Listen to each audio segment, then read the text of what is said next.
Assalamualaikum warahmatullahi wabarakatuh. Bertemu lagi dengan Umi Nini Gawat dalam Sirah Nabawiyah, membacakan kisah Rasulullah bekerja sama dengan GN YouTube channel. Kami doakan semuanya selalu dalam kondisi sehat walafiat dan selalu dalam lindungan dan kasih sayang Allah SWT. Jangan lupa dalam pandemi COVID-19 ini, setiap keluar rumah, prokes yang dianjurkan oleh pemerintah 3M harus kita laksanakan, yaitu memakai masker, mencuci tangan dengan sabun, menjaga jarak, dan olahraga. Jangan lupa melihat Sirah Nabawiyah untuk like, komen, subscribe, dan bagikan. Terima kasih. Kita mulai untuk bab yang ke-64 ini, yaitu Rasulullah mendirikan masjid. 7 bulan lamanya Rasulullah SAW beserta keluarganya tinggal di rumah Abu Ayyub. Abu Ayyub, Sa'ad bin Ubadah, As'ad bin Zurarah, dan yang lainnya mengirim makanan untuk keluarga Rasulullah setiap pagi dan petang, secukup-cukupnya. Setiap hari Ummu Ayyub memasak makanan itu untuk Rasulullah, dan mereka tidak akan makan sebelum disiapkan, sebelum terlebih dahulu disajikan kepada Rasulullah dan keluarganya. Demikianlah budi Abu Ayyub dan keluarganya kepada Rasulullah. Rasulullah tinggal di rumah Abu Ayyub sampai beliau mendirikan masjid dan rumah sendiri. Ketika akan mendirikan masjid, Rasulullah mengumpulkan muslimin Bani Najjar yang menjadi pemilik tanah di tempat itu. Wahai Bani Najjar, demikianlah sabda Rasulullah, hendaklah kalian tawarkan harga kebun-kebun ini kepadaku, karena aku akan membelinya. Ya Rasulullah, kami tidak akan memberikan harga, karena kebun-kebun itu hanya kami serahkan kepada Rasulullah, hanya mengharap ridho Allah SWT. Namun Rasulullah tetap meminta mereka memberikan harga walaupun dengan penawaran yang rendah.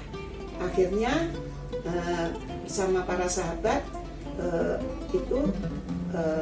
tanah dibeli, dan yang membayar tanah adalah Abu Bakar seharga 10 dinar. Jadi Abu Bakar membayar tanah tadi seharga 10 dinar. Setelah itu bersama para sahabat Rasulullah membersihkan pohon-pohon dan membongkar serta memindahkan kuburan yang sudah rusak. Setelah itu barulah mendirikan masjid. Rasulullah meletakkan batu pertama, lalu beliau meminta agar Abu Bakar meletakkan batu selanjutnya. Kemudian beliau menyuruh Umar bin Khattab, kemudian setelah itu Utsman bin Affan, dan yang terakhir adalah Ali bin Abi Thalib. Beliau bersabda, mereka itu adalah khalifah setelah aku. Jadi yang meletakkan batu tadi setelah Rasulullah, Umar bin Khattab, Abu Bakar, Umar bin Khattab, Affan, dan Ali bin Abi Thalib adalah khalifah setelah Rasulullah. Setelah itu semua orang bekerja sekeras dengan gembira dan penuh sukacita, bersemangat sambil bekerja. Rasulullah pun bersyukur, ya Allah, sesungguhnya pahala itu adalah pahala akhirat, maka kasihlah sahabat-sahabat Ansor dan Muhajirin ini. Para sahabat menjawab dengan pantun Rasulullah tadi, jika kami duduk termenung padahal Nabi bekerja, yang demikian itu sungguh perbuatan yang tidak pantas bagi kita semua. Batu diangkat, diletakkan, disusun, dan disisipkan sampai akhirnya masjid pun selesai.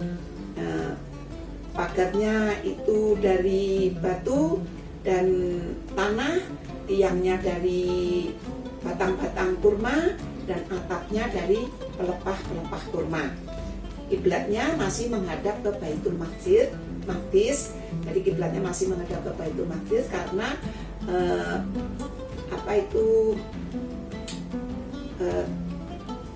Ka'bah belum menjadi kiblat pada waktu itu. Di sisi masjid didirikan 2 buah kamar untuk tempat tinggal Rasulullah dan keluarganya. Sungguh masjid sangat sederhana tapi penuh berkah. Warna masjid, Umar bin Khattab pernah berkata tentang bagaimana sebuah masjid itu dibangun. Kata beliau, lindungilah orang-orang dari tampias hujan. Janganlah kalian memberikan warna masjid itu berwarna merah atau kuning, sehingga akan menimbulkan fitnah. Itulah permintaan Umar bin Khattab tentang warna masjid. Nama Yathrib menjadi Madinah, yaitu Yathrib berasal dari nama Yathrib bin Mahlail. Jadi Yathrib itu berasal dari Yathrib bin Mahlail. Ia adalah keturunan raja-raja Amalikoh yang dahulu pernah berkuasa di kota Yathrib. Setelah Rasulullah hijrah, beliau mengganti nama Yathrib itu menjadi Madinah. Cuaca di kota Madinah itu sangat ekstrim, sangat kering. Pada waktu musim dingin, suhu udaranya sangat rendah sekali. Namun pada musim panas, suhunya amat sangat lebih panas daripada kota Mekah. Banyak sahabat-sahabat muhajirin yang tidak kuat dengan cuaca tersebut, maka jatuhlah sakit. Mereka dilanda demam tinggi yang melemahkan tubuh. Abu Bakar, Bilal, dan Amir bin Fuhairah termasuk yang jatuh sakit. Saat sakit, Abu Bakar sering berkata, mati itu lebih dekat dari tali sepatu. Nah, sementara itu Bilal tidak suka berkata apa-apa apabila sedang sakit. Namun setelah dia sembuh, hilang rasa sakitnya, ia sering menangis karena merindukan kota asalnya, yaitu Mekah. Sambil berkata, apakah aku dapat berjalan malam hari di lembah yang sekelilingnya itu ada pohon-pohon iskir dan jalil, yaitu nama pohon yang banyak terdapat di Mekah. Dan apakah pada suatu hari aku dapat sampai lagi ke tempat air Madinah? Dan apakah dapat terlihat lagi olehku Gunung Syamah dan Gunung Tofil, dua buah gunung yang dekat dengan Mekah? Akan hanya dengan Amir bin Fuhairah jika menderita demam sering bersair. Jadi Umar bin Fuhairah itu beda dengan Bilal. Jadi pas demam tinggi dia bersair. Sungguh aku mendapati kematian mati sebelum merasakannya. Rasulullah amat sangat prihatin melihat sahabat-sahabatnya yang menderita sakit itu, sehingga Rasulullah karena panas tadi beliau juga mendengar keluhan-keluhan mereka.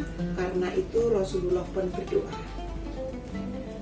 kepada Allah, yaitu, ya Allah, berikanlah kami rasa cinta pada kota Madinah sebesar rasa cinta kami pada Mekah, atau bahkan lebih. Ya Allah, berikanlah berkah pada pekerjaan kami untuk mencari nafkah. Sehatkanlah kota Madinah ini untuk kami, dan pindahkanlah panasnya ke tempat lain yang Engkau kehendaki. Allah mengabulkan doa Rasulullah dan memindahkan panas itu dari kota Madinah ke dusun Jufah. Kira-kira letaknya 82 mil dari Madinah. Selain berdoa dan mengatasi masalah cuaca, Rasulullah pun melakukan hal yang lain yang sangat indah agar kaum muhajirin yang berasal dari Mekah tumbuh rasa cintanya di kota Madinah. Demikianlah perjumpaan kita, pembacaan Sirah Nabawiyah pada bab 64, Apabila ada tutur kata yang keliru, ada kata-kata yang Umi Nini gawat salah, mohon bisa dimaafkan. Kita bertemu lagi untuk bab selanjutnya. Billahi taufik wal hidayah. Wassalamualaikum warahmatullahi wabarakatuh.